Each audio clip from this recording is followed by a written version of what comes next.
Perkenalkan, nama saya Zahafid dari kelas 8 RMBI nomor urut 18. Di sini saya ingin menyetor hafalan ungkapan Bugis.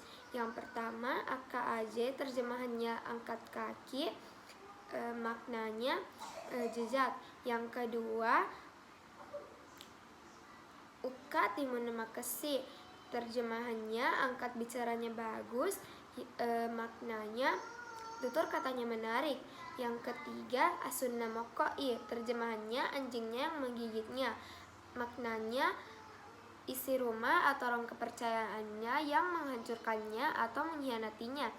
Yang keempat, pede matanre aju-kajungnya, pede maiga angi kenai, terjemahannya semakin tinggi pepohonan, semakin banyak angin yang menerpanya, maknanya semakin tinggi jabatan seseorang, semakin banyak juga perhatian yang didapatnya, baik itu dicela maupun dipuji. Yang kelima, analogi, terjemahannya anak dari Bugis, maknanya suku Bugis. Yang keenam, karibapasa, terjemahannya kabar pasar, maknanya suatu berita yang tidak diketahui dari mana sumbernya. Yang ketujuh, lipu adara ringena, terjemahannya negeri yang dicintainya, maksudnya kampung halaman.